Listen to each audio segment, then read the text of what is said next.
নমস্কার বন্ধুরা, আমি আজকে নিয়ে এসেছি আরেকটা রান্না। আজকে করব শঙ্কর মাছ। এটাকে অনেকে শঙ্কর মাছ বলে, অনেকে শাপলা পাতা মাছ বলে, অনেকে আবার মুরুলি মাছ বলে। তো তিনটে নাম তো আমি জানি, আপনারা কি নামে জানেন কমেন্ট করে জানাবেন। তো আমি আজকে এই শঙ্কর মাছের ঝাল করব, তেল ঝাল। আসুন তাহলে শুরু করি। মাছটা আমি ধুয়ে পরিষ্কার করে নিয়েছি। মাছটা অনেক বড় মাছ ছিল, প্রায় 8-9 কেজি ওজন হবে। আমি ওখান থেকেই, আমাদের ঘরে সবাই পছন্দ করে না, যার জন্য অল্প একটুই আমি নিয়ে আসছি, আধা কিলোই নিয়ে আসছি। তাই আমি করবো। তো মাছটাতে আমি নুন হলুদ মাখিয়ে দেবো। কড়াইটা বসিয়ে দিয়েছি। আমি মাছটা ধোয়ার সময় একটুখানি হলুদ আর লবণ দিয়ে তারপরে ভালো করে চটকে ধুয়েছি, যার জন্য মাছগুলো একটু হলুদ হলুদ হয়ে আছে। কেন এই হলুদ আর লবণ একসঙ্গে দিয়ে ধুলে কি হয়, এই শঙ্কর মাছটাতে অনেক সময় না গন্ধ হয়, তো ওই গন্ধটা কেটে যায়। কড়াইটা আমার গরম হয়ে গেছে, আমি দিয়ে দেব সর্ষের তেল।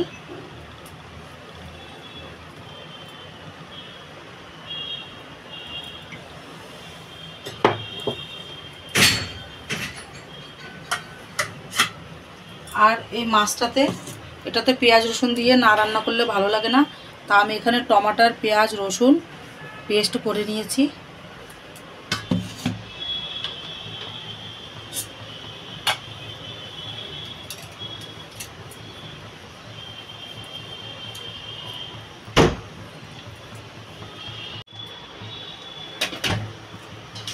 তেলটা আমার গরম হয়ে গেছে, মাছটা তো নুন হলুদ মাখানো হয়ে গেছে। মাছটা ভেজে নেবো। মাছটা লাল লাল করে ভাজতে হবে ভালো করে। মাছটা দিয়ে দেবো।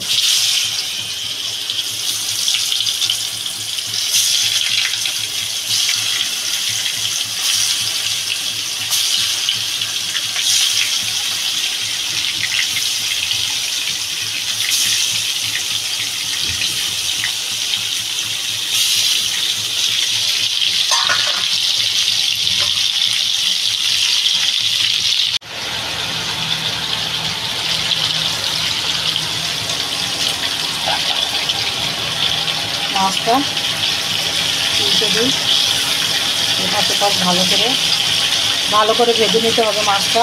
শঙ্কর মাছ সবসময় কোনো সময় হালকা ভাজবে না, মাছটা কড়া করে ভাজবে, তবেই খেতে আরও বেশি ভালো লাগবে।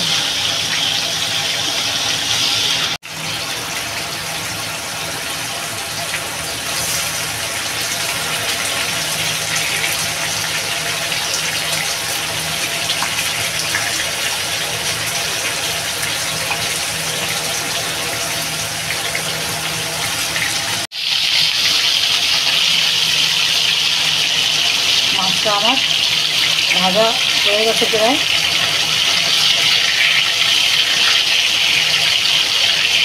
এগুলো সাইডের মাছ তো, এগুলো একদম কোকড়া হয়ে আছে।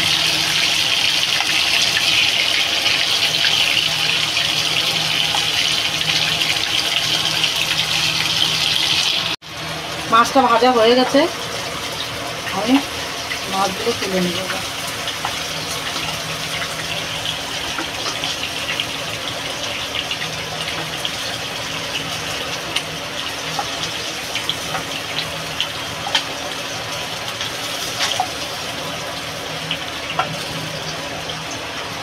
আমি মাছের তেলেই সবজিটা বসাবো। দিয়ে দেবো তেজপাতা, শুকনো লঙ্কা দিয়ে দেবো,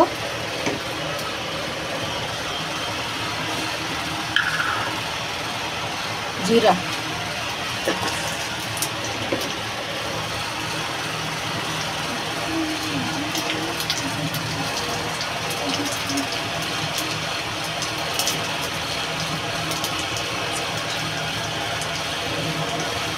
দিয়ে দেবো আদা। আদার সঙ্গেই দিয়ে দেবো যে পেস্টটা করে রেখেছি সেটা।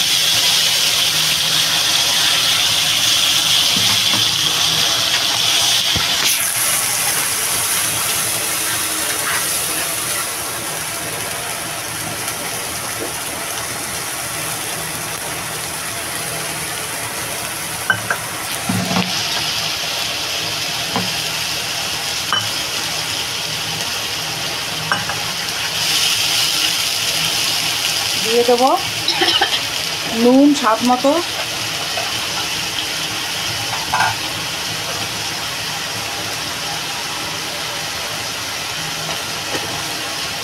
হলুদ দিয়ে দেবো পরিমাণ মতো,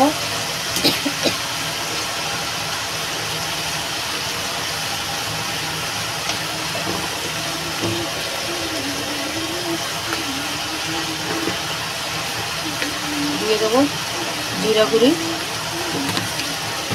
আর লঙ্কা গুঁড়ি। আর আমি এটাতে না নামানোর আগে আমি হালকা একটু গরম মশলা ভেজে দিয়ে দেবো, কেন কি মাছটা থেকে গন্ধ হবে না। ভাজার সময় যদি গন্ধ হতো তাহলে ভাজার সময়ই বোঝা যেত। মাছটা ভেজেছি, একদম কোনো গন্ধ বেরোয়নি।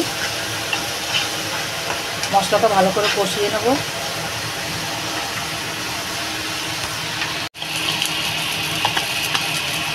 সামান্য একটু গোলমরিচ পাউডার দিয়ে দিয়েছি। মশলাটা আমার কষানো হয়ে গেছে, প্রায় তেল ছেড়ে দিয়েছে মশলাটায়।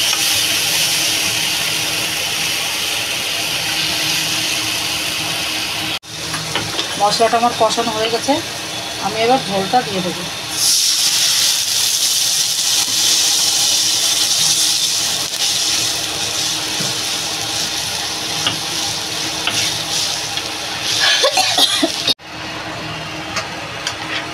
বাস আমি এবার তরকারিটা ফুটতে দেবো। গরম মশলাটা ভেজে নিয়েছি, ফুটে নেবো এবার।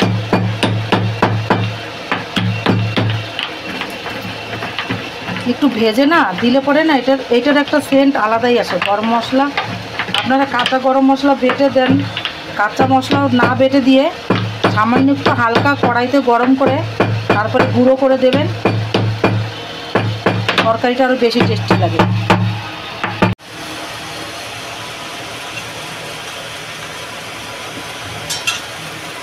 আমি মাছগুলো দিয়ে দেবো।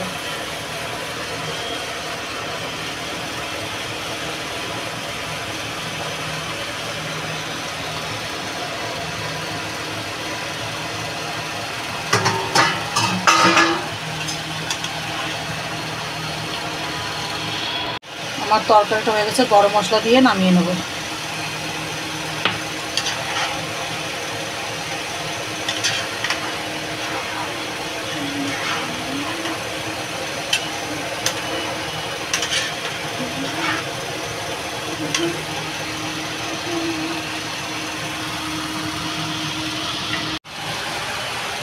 আমার মুরুলি মাছটা হয়ে গেছে, শঙ্কর মাছটা রান্না হয়ে গেছে।